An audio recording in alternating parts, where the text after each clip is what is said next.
Alô, alô, Alô, alô, alô, alô, bom hello, dia. bom dia. My name is Gil, aka Delamantra, and we are back again to run the cycles of interviews with Prisma residents. Today we have the pleasure to have on our guest seat, none other less than Billy. Billy, Hello, Gilles. how are you doing today? I'm doing very well. You doing fine? I'm doing fine. Oh Finer shit, than ever. good weather. Yeah, I've got my shoulders are relaxed. Yeah. I'm in a very laid back You know to Portuguese chair. do. You know what to do with your hands already. Yeah, kind of. I'll Kind be of. fidgeting and wanting to smoke a ciggy, but I'm good. We're good. Yes, Yeah. Billy. Just to for the public to know a little bit about yourself, I got your a small bio, which I will read. Very small bio. Very small bio by a big man. So, Billy Bigwood is a That's my name. South. That's one name, yeah. That's Billy is a South Londoner, based abstract painter who has painted his entire life, and in the last 10 years created a consistent body of works.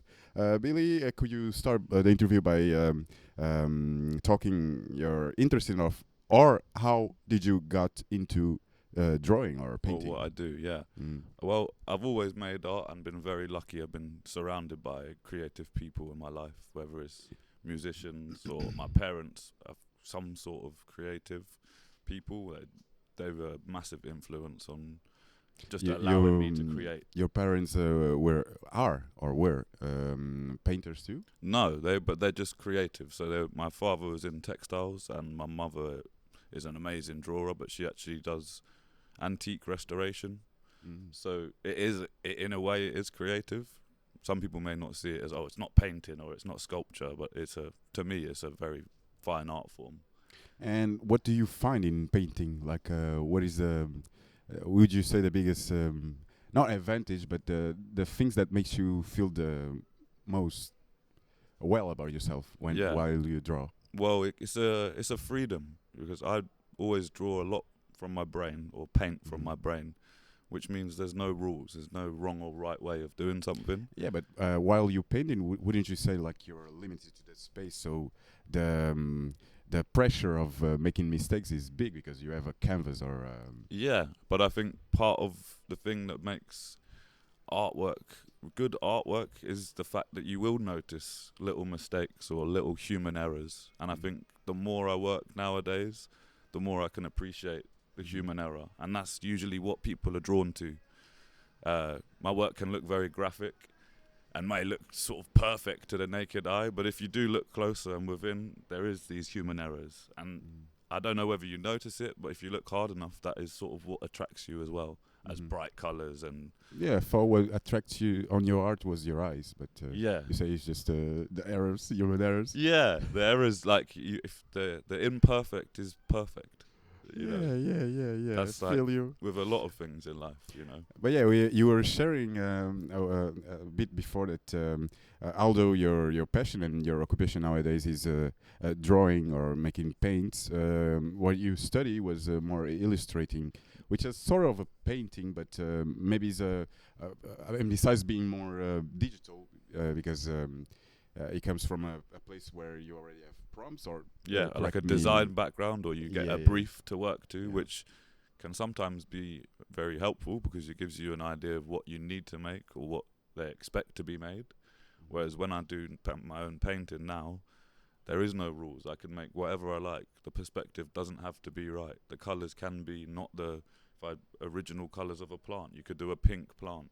A pink plant doesn't necessarily exist. There are pink plants, but you don't have to necessarily use the correct colours or the correct proportions or anything in that sense, And I really like the fact that, there is no rule. I make my own rules. Yes.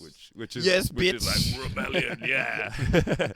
But no, I like that, because people think they tend to get stuck in their ways and, okay, this is how you oil paint and you only can oil paint like this with one medium or this and that, or I only illustrate with ink and it has to be with this fancy brush, or like, no, there's 100 different ways to do the same thing. And it's just about which ways that you appeal to you and appeal to the way you work. And that could be true to music, art, poetry, anything in that sense, you know. Yeah, in the past 10 years, you've been creating a consistent body of works on paintings, and throughout your bio, is painting often includes architectural forms and vivid bright colors achieved through a process activating the canvas with masking tapes or spray paint, and is preferred mediums. Yeah, preferred mediums. Preferred mediums. So my sorry. preferred mediums would be, in that case, Mhm. spray paint and masking tape. Yeah, so it's a mixture between modern urban art and painting. Exactly. How Yeah. did you start doing that crossover? Or One day, about just under 10 years ago, I'd say like 6 or 7 years ago, I did a painting and I used a lot of masking tape and spray paint. Just, I wouldn't say a lot, but I just used it, and I thought. but you ever actually did some tags or urban painting? As a kid growing up in a big city, you would have a little scribble on the street, or a bit. I wouldn't even call it vandalism because it was so cheeky. It was never in the graffiti sense where you're doing a big. I never used spray paint as a kid to tag or anything. But I do remember like being maybe 9 years old, and my friend got his first ever spray paint, and I was just like, "Whoa! Like, what is that?" And ended up getting 2 colours, really bright pink and a horrible green, and it was disgusting. But I just love something about it, something about how instant it was. You know, you could just get colour down really quickly. You could do that with a paintbrush and acrylic paints. Doesn't give necessarily the same effect. So I was just, I don't know, about 6 or 7 years ago, had a go, and I was like, wow, something about what I just did was really nice. Quite quick, but then you had to have your brain on. You had to think about what layer's next.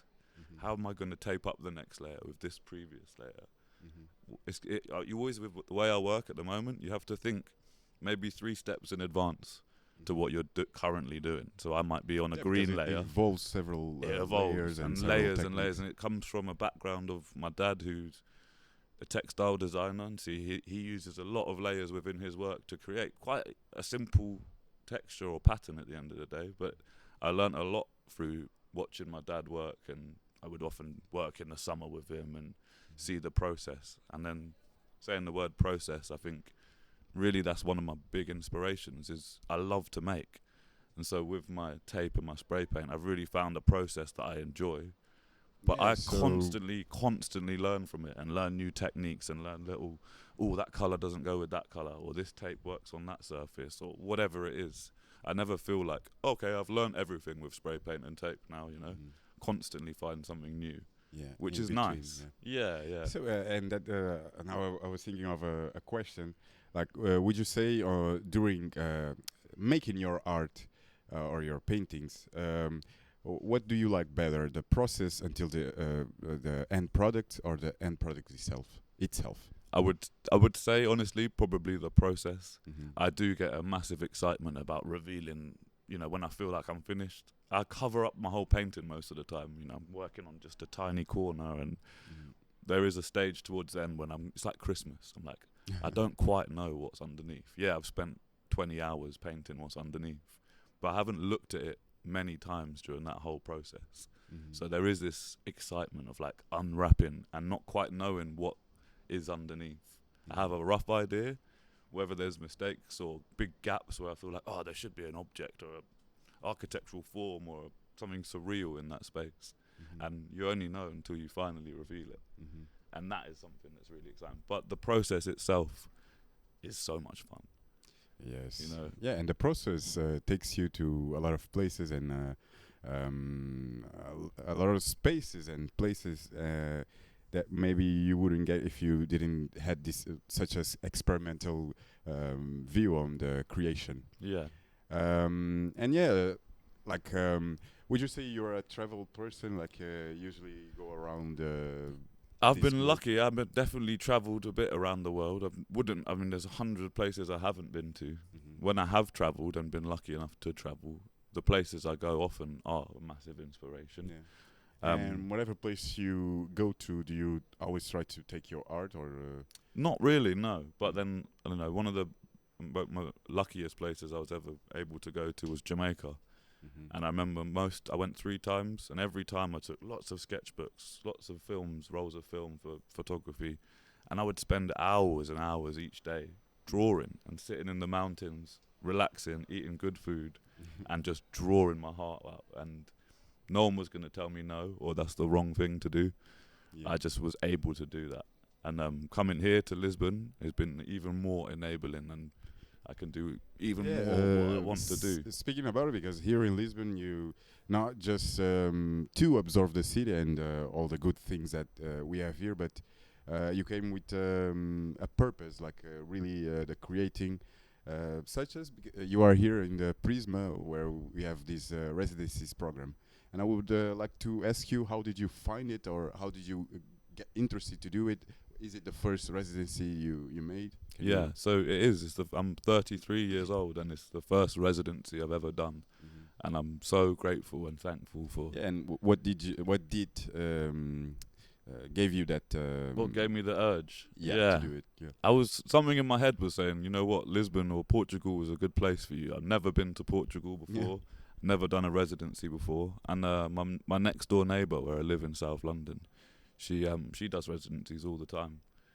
Maybe once for 3 weeks, little mountain retreat up in Spain or in Greece, or they're around the world.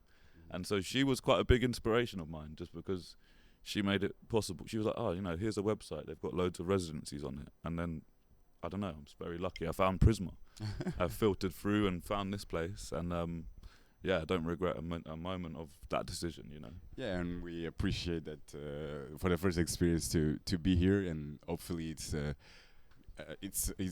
been a positive massively experience.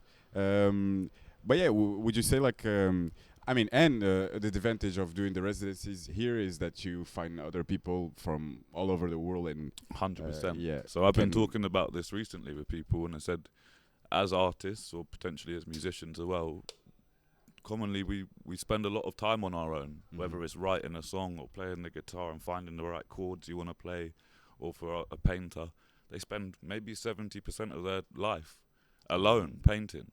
If it's in a studio or in your bedroom, wherever you decide to do it, most of the time you're alone, unless if you're in a shared studio, a bit like Prisma, where you've got the chance to be working around others, which it's not for everybody. I don't commonly work with others, but it's really beneficial for me. Yeah, painting, really, especially painting, I would say is like a really solitary, totally type of art, because you have the canvas, your idea, and to do it co-working with someone maybe is too hard. But either way, it's always nice to interact with other creation. 100%. In order to do influence your art and trying to do something unique, because I believe everybody that does art, they have always that feeling.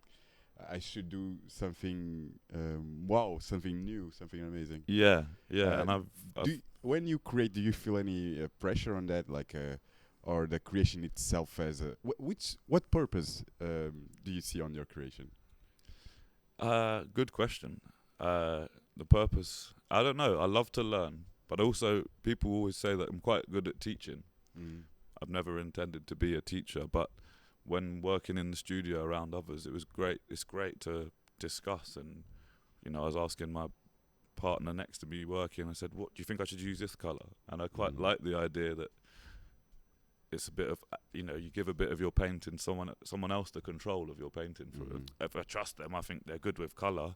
I also trust their opinion, and I trust my own opinion, but I also I'm interested to see what others' input could make my work look like, and it didn't go badly. And for me, it was really nice as well to give advice to others, and they don't have to take the advice, but it's quite honest advice, and it's my opinion. And again, it's like you share your opinions, and if you either get to know someone or trust someone, or I was living with one of my fellow residents, and we would just discuss our work together, and it was really, really refreshing. And that's something you don't get when you're working on your own in the back garden or in your bedroom, or you're just in the zone, which is also massive. That's a benefit as well, to be able to focus and concentrate on your own, and not be so worried about, I've not seen anyone for a few hours, or haven't had a phone call for a bit. You have to accept that you might be on your own for quite a bit, because you're doing what you love. which is essentially creating. It doesn't have to be painting or drawing or photography. It could be whatever it is. It could be making a nice dinner. That's to me creative, you know. Exactly. Depends on how you look at it, you know.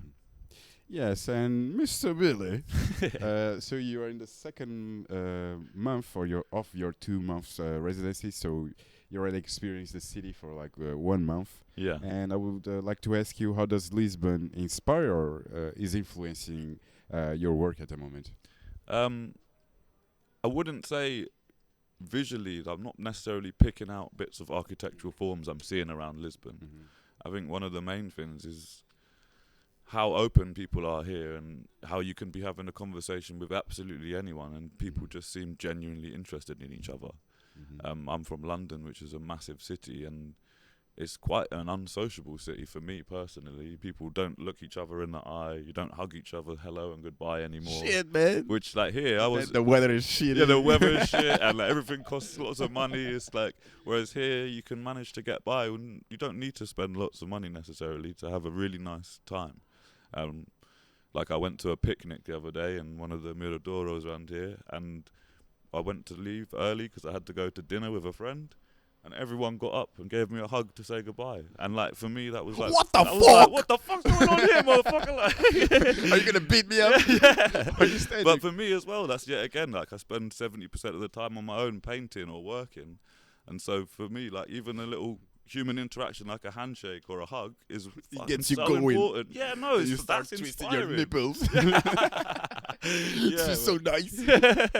But yeah, massively, like, a big inspiration is how free and open people are here and welcoming. And I was a bit unfortunate that I've not met as many Portuguese people I'd have maybe liked, but I've met people from all around the world. And language, actually, I don't know any other language than English fluently, but I'm massively inspired by language and having conversations and people's stories that may be reflected in my work. I can't necessarily point out what it is that it is part of that, but I tell you, it makes me feel very happy and, you know, like alive when I'm having these interactions, and that then just leads into the energy that I put into my work, which, you know, I can definitely have low moments, like most people can, and I'm sometimes Everybody's sad sometimes. I know. But there's parts of the year sometimes, you know, deep winter, I might not have made a painting for 3 or 4 months, and by the end of that time, I'm actually quite distressed and unhappy. And one of the main reasons because I haven't been using my hands, I haven't been creating. How do you deal with mental blockage in this case? Because you can always pull up a pencil and make a line or wherever. Yeah. But I don't know. You've been doing this for 10 years, but have you feel like it's been 10 years consistently, or have you had any period on this time where you couldn't create? Or yeah. Well, like I say, there are months every year where it's actually, I think, So quite especially healthy in the to have winter. a break. Yeah, especially in the winter. But then in the winter, I end up doing more paper-based work because I can then, it's cold outside. The spray paint doesn't work as well in the cold. You don't want to be in the cold. It's also dark, and my work really needs bright. light. I need to be working in light to see what I'm doing. But a way I deal with the creative block when I do have it, there's tons of different ways to do it. And that's when people say, "Oh, are you a painter? Or what do you do?" I say, more of a. It sounds a bit more generalized, but I'd say I'm an artist because I'm not really stuck to doing painting. If I have a mental block, I might make a funny song on my phone. I might make a comedy recording with a friend. I might make a chair out of wood. I'm not stuck to one thing, and often by doing something else that you're not necessarily comfortable with. I wouldn't say I'm a carpenter, but I've made some chairs that you can sit on and they don't break. So that is a really good technique that I use to try and get out of that block. I also find, like humans, and I really love laughter. Laughter can do so much for me that it just gets you out of that hole a bit. A little dopamine rush. Yeah, you get a dopamine rush, and it's something you share. You always laugh with someone quite often. Like I also can laugh on my own. That is something I find really important as well. You've got to laugh at yourself a bit sometimes, you know, because life is too serious. That's something about why I love working from my mind as well, because it's not necessarily a serious place up there sometimes, you know. So that's nice. It doesn't have to be what you expect it to be in that sense, you know, like I'm a painter, so I should be exhibiting and selling and doing this. Like, no, as I said, like, I really love the process. And yeah, if I get to sell a painting or a drawing, then that's a bonus. Yeah, it's a consequence. It's a consequence, exactly. It's a. I mean, while you're still creating, while you still have this hunger, or while you still have this inspiration, I think to overthink a lot of the artists or what it means, it kind of retrieves you the liveliness of your art, because you're constantly thinking of, oh, how much should I sell it, or where should I do to sell it. It's a different pressure. And which I will have to get better at over time, I think, because it's definitely a life that I want. No, but I would say like is not giving it a meaning, because you don't need to your art to sell to have a meaning or a value per se. Exactly. But as I said, it's a consequence. I mean, you Yeah, want it's to a live up byproduct on almost. this. Yeah. Like, I have a lot of byproducts from my work. It might be, you could make prints out of it. I might make a big ball of tape from all the materials that I've used, and then that becomes almost like a sculpture, an unintended sculpture, but it's still part of the process. And it sounds silly, but that is quite good fun. Yeah. It's just like, okay, there's another thing that's happening while I make my art. Or I use a lot of paper as well to block off big areas of canvas. And those bits of paper end up becoming, I don't really use them, but someone could put that in a frame and be like, ooh, this is a very conceptual, abstract piece with a lovely gradient, and you've really thought about the composition here. It's like, no, that was just a byproduct because I was spraying another part of my canvas and colours going everywhere. And like, that to me is nice. It's not something I focus on, but it definitely can inspire me as well. I'll be like, oh shit, there's two colours going on there that I wasn't even using together, and they look great next to each other. And that is another thing that seems to happen when I work, which is also inspiring. You know? And beautiful in a way. Yeah, and I would say as well, if you give yourself a few limitations within your work, like, so sometimes I might limit myself to a colour palette, say maybe 8 colours. I have 20 colours, but if I can limit myself a bit, then you have to think a bit more about what colours land in where, or how can you make this composition work and keep it fairly simplistic. Because sometimes 20 colours or more can be too much and too overwhelming. I also do that sometimes with like the amount of detail that I add in my painting. There's a limit. There's always a time to stop, and as an artist, you don't always know when that time is. Yeah, that's what I was thinking, because while you're creating, do you always see like the end point or the goal? How can you retrieve yourself from the continuity of it? Yeah. Do you have a clear image before painting, or no? Well, sometimes it's not all the time. Yeah, like not all the time, but sometimes I'll have a small sketch in a tiny little sketchbook, just to influence what I plan to do. I've just finished a painting last week, and the original drawing was so simple compared to what I've ended up doing. Sorry, by the way, you finished the third painting, which is going to be part of your showcase that is going to happen on 27th of September. All right. 2025. Yeah. But another thing, like, I didn't come out to do a residency to exhibit, really. It's another bonus that you get from doing a residency. I don't know if they all offer that opportunity, but I'm just here to make, and to not be making in the same place that I've always made paintings. And for me, when I finished my first painting out here in Lisbon, it was like a real like emotional moment, because it's like, shit, I've just made something out of the place I'm from, and I've done it. And I like it as well, which is like, I don't always like my work. You spend a lot of time looking at it, and then once you finish, it's like, fuck, I've been looking at this for like 2 weeks. I don't never want to see it again. Like, yeah. Spit on that shit. But space is a big problem of mine in terms of making all these paintings and not being able to store them very much anymore. I'd like to work a lot bigger than I do, but some people consider my work quite big canvases. And I tell you now that my bedroom, which I store all my paintings in, is full to the brim of paintings. I've had to get rid of whole wardrobes of clothes so I can store my paintings. So I have a wardrobe you're of going to be naked. Yeah, soon I'm going to have one pair of pants, which is basically accurate right now. You can start wearing start wearing my old canvases. Yeah. Needs must, Yeah. Billy, thinking of the passage of time and the amount of time that you spend on your life creating art, and us being today in 2025, and according to your bio, you start taking the artistic side of you more seriously 10 years ago. Yeah. I would like to ask you an advice today that you would give to you 10 My years previous self. Yeah. ago. 10 years ago. 10 years ago. Don't stop trying new things. Will be one of them. You go, Billy! Don't stop trying. Like I say, you're not limited to what you studied or what you think you're good at. You never know what you might be good at, and you don't know without trying. Mm-hmm. So try new things if you can, even if you don't like it. Like I've been to a few kind of disco-y, well not disco because I like disco, but I've been to some music nights here, and I got there and I hated the music. I didn't really know what I was doing there, but how would I have known if I hadn't tried, you know? And I think that ethos is sort of lost where I'm from in London. I used to be much more open to exploring an adventure of life, whereas sometimes, you know, having to do a 9-to-5 job as well as art, as well as trying to have a social life or a partner or whatever it is, you like kind of can get in the way sometimes, if that makes any sense. And yeah, I don't even know how I tangent off to that. But young Billy, never start trying because he will take you just to try. places. And another thing would be like, a really good piece of advice someone once gave me was like, I can sometimes hoard my materials. I say, oh, I don't want to use that colour of Sometimes you spray can paint. hoard it, yeah. So like, I've got lots of different styles of tape, or there are certain colours of spray paint that aren't always readily available.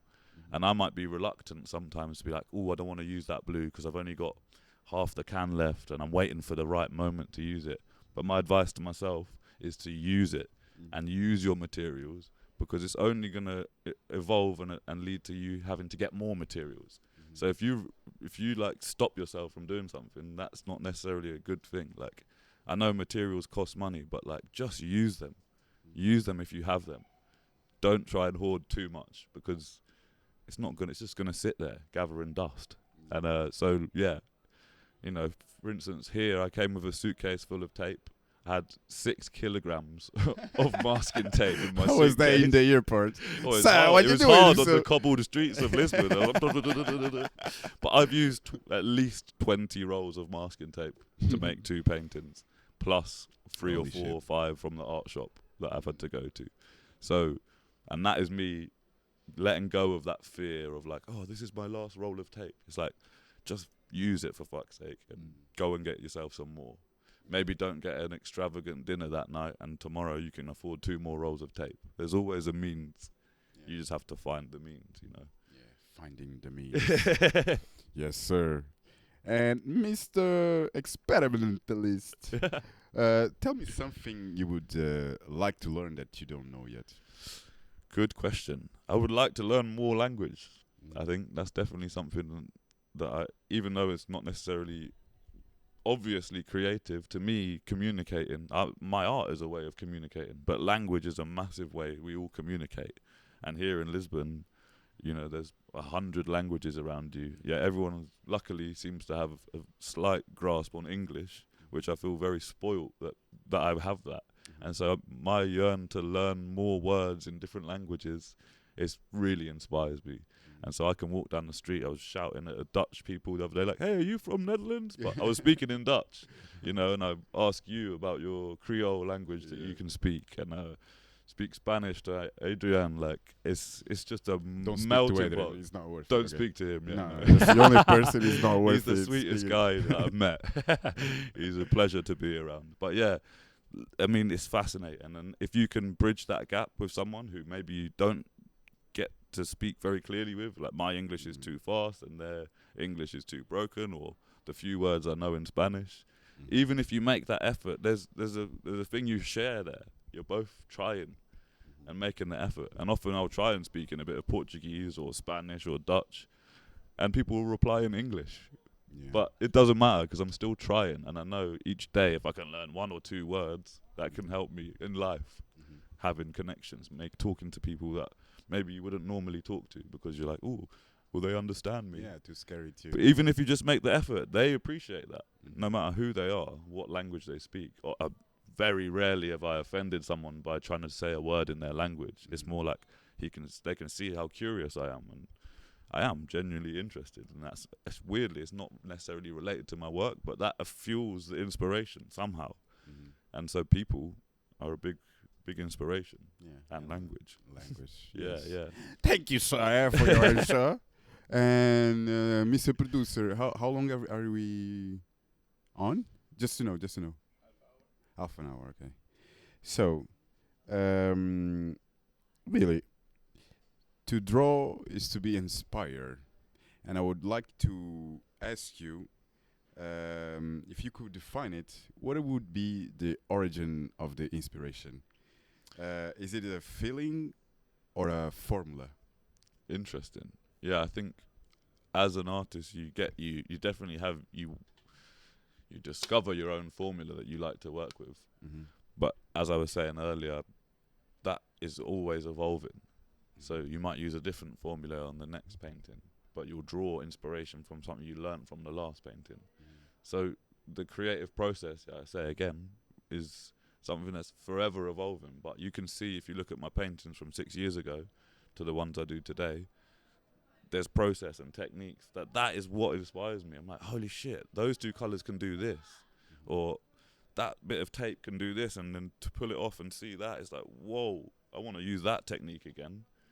But I don't always follow it through. I might just learn something else, or I might try a different thing. And I think, that keeps me going. Whereas, that's a big inspiration, just like the process itself and seeing how people perceive it. Because I don't always put a deeper meaning into my work, and sometimes people get a deeper meaning from it, and I'm like, wow, I didn't even see that. And I think that's the beauty of art, and when you get the courage to let it in all out, because you get different meanings out of it, because there's different ways of seeing it. Otherwise, you would never get to see another perspective, other than showing it, and other than having the courage to. That's it. We'll use the word courage. I was just about to say, like being confident. It's not easy. No, and it can take time. Well, for me, it's easy because look at sexy you, as you're fuck, a sexy motherfucker. But no, like confidence with what you do, whether it's poetry or whether it's painting or drawing. You can always tell when someone's got a confidence in the marks that they make, or the techniques that they use, or the formulas, like you're saying. You can see, like, okay, that girl's really got a formula with how she paints that. She's got either a color palette or a technique, or the way she composes her work. They might look very different paintings, but the formula that they're using, it's consistent. And it doesn't mean that all your work should look the same, but you should have a visual language, a visual identity that you speak. There's not a verbal language, it's a visual language. And I suppose I'm always drawn to people as well, that if they've worked hard and they've developed their own language, and you instantly can be like, oh, that's one of Jack Marshall's pieces over there. Like, I know I can spot that a mile off. It's got his lovely colour palette, or his marks, or the way he uses a lot of whatever it could be. It's just, it's your identity, essentially. And, like, that is another one that's, like, massively inspiring. It's like, oh, shit, they've really got something there. Whether it's like, a musician be like, oh, the way he solos with his guitar, or the way he hits the high note. It's the same, but with a visual context, So, and I like as well, like I said, to make a lot of different work. And Adrian said to me the other day, like, man, these are so different to your paintings. He was referring to these ink drawings I do. And they're a lot freer than my spray paint and tape work. But I hope that maybe if you spoke to me or got to know me or had a look at some of my previous work, that you'd see actually, oh, that is by you. It's just that you don't just do one thing. That is just another thing you do. But you should still somehow be able to translate that visual language through the way you work and the formulas that you use. For me, the ink drawings are like a meditation. Sometimes they can take 5 minutes, sometimes they can take 40 minutes, but that is way quicker than one of my paintings. And for me, that frees my mind up a bit, because it's just like, it's carefree. Just make if you make a mistake, so what? That is, again, the human error, which people seem to be really drawn to. We live in a very digital age where the perfect image, or the CGI'd image, or now it's the AI image. It's like so easy, and it's very flat. Whereas when the human error gets involved, it gives it dimension, gives it a bit of story, it gives it character, if anything. Yeah, speaking about it, this new transaction that we are suffering from the AI, which is a system that can create in seconds what usually humans beings takes, hundreds of hours, Months, maybe years, months. hundreds of hours, yeah. Yeah, and would you say like the artistic artists are in risk with the AI, or is it something that you can never replace the human part of the art? Good point. I don't think it will ever be able to replace good art. Mm-hmm. Yeah, it will be able to imitate good art, but good art is a good art because it's made by the human hand or the human foot or the mouth, whatever. It's got to be a physical act for me. Mm-hmm. You know, even to take a photograph on a digital camera, that is kind of questionable because, yeah, you could be a good photographer, but you could take 300 photos of the same thing just that quickly. Mm-hmm. Whereas before, when it was on film, you would really have to consider what you're taking a photo of. Is it the light? Is it just the feeling that you want? But you've only got 36 chances to get the image that you like. So now we live in such an instant world where that removes the kind of the creation and the skill. I'm not saying digital photography is shit. I just think it loses a bit of respect for the art form slightly. And I think that when you're talking about AI or something like that, that is, it will never be able to replace a human. Yeah, it'll be able to imitate it, like almost colour for colour and shape for shape. But I think if you saw the painting in real life, you could always hopefully decipher which one was made by the human. And yet again, that comes back to human errors or brush strokes or whatever the detail is, that yeah, something can imitate it. But if it's digital, in a digital format, it's very flat. It doesn't have that depth. Depth takes time. Yes. Quality takes time. Depth takes time. Yeah. And yeah, with times comes steps. And with steps comes achievement. Billy, how many steps would you say that you are from what you want to accomplish? How far am I from? How many steps? How many steps? How many layers? From What you want to accomplishing what I achieve is want to be and where I want to go. If you want to interpret it on that way. Yeah, well, I think coming here and doing this residency in Prisma is one step towards potentially doing what I'd like to do, which eventually one day would be great if I could fly my paintings to another country and have an exhibition in New York or have an exhibition in Barcelona, or fly my paintings back out to Lisbon and have an exhibition here.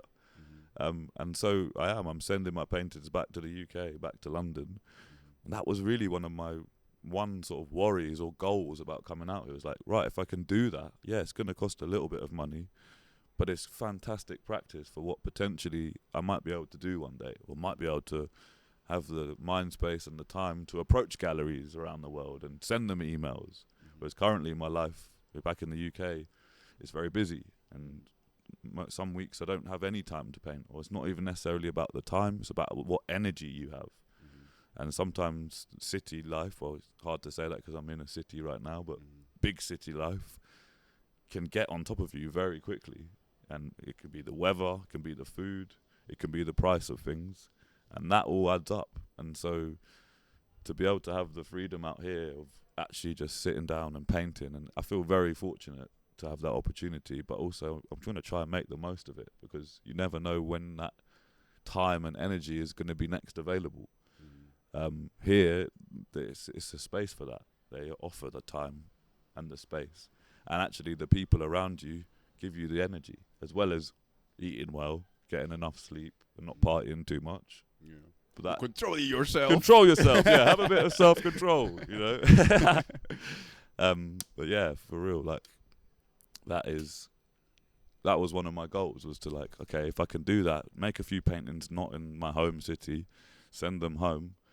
Not that I'd love to sell them for thousands of pounds, but that's not the reason I make it. I think one day I am going to have to get more of a selling mind, because I've got no space to make anymore. So that to me that's one of my general worries in life. Is like, shit, I know I need to make more paintings, but in order to do that, I need the space, and in order to do that, from your creations. Yeah, which also I just love to create so much, so I just don't prioritize any of the other factors that it says being an artist can be. If anything, like, I've always wanted an agent, like how an actor or a musician might have an agent that gets them gigs or gets them auditions.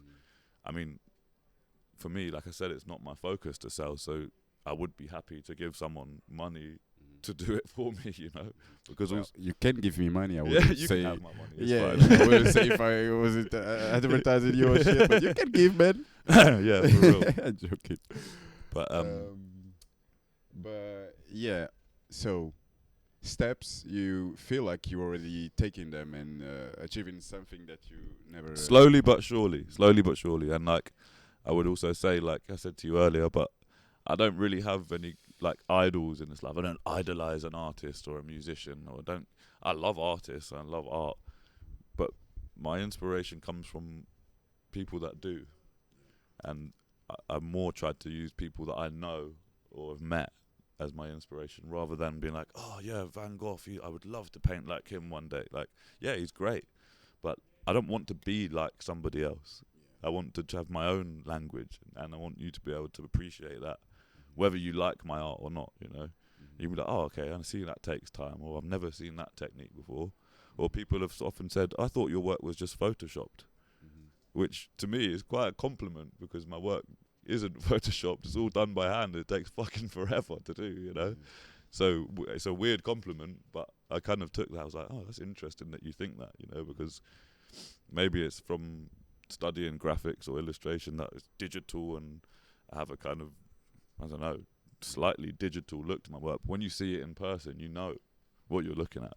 Well, you know that it's not digital print, for instance, you know. Yeah, So and I'm sorry, Billy. don't be sorry. Adrian, my phone died. He's transferred it. He's already on it. Yeah. He's a machine. How much time do we have? Okay.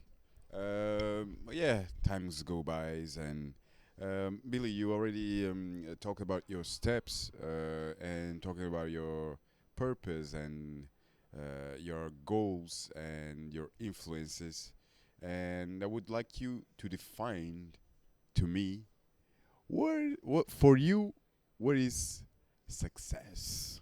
Aha, really good question. I think it's going to sound quite cheesy, but I think success is, at the end of the day, happiness. If you're happy or happy within yourself, that's to me more successful than a wallet full of money. Or materialism. Yeah, material, exactly. Like, and I've definitely experienced like not what it's like to be not happy at points in my life. And I know that when I'm painting or being a bit freer or around amazing people, around language or culture or music, that it equals happiness, essentially, you know.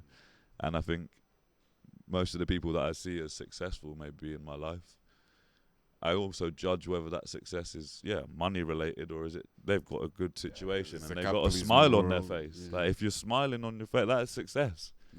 It's success because you're realizing how to feel. And sometimes we repress our emotions, or we're like, oh yeah, I'm rich, I'm fine. Like, it's like, actually you're struggling and I haven't seen a smile on your face for 2 months. So that's kind of a measure of success. And then maybe, you know, I've not really had many exhibitions in my life, and if I have, a lot of them are small and shared. Yeah, and by the way, I don't know how many exhibitions have you been until now, but sorry for interrupting you. No, don't but worry. it's just a question that I had and I forgot about it. But do you have any favorite place or any favorite exhibition you did until now? No. No, I you hated every single one of them. I didn't hate them, but I've not. It's quite difficult to, if you're doing a shared exhibition, for instance, you've got to consider the people that you're around.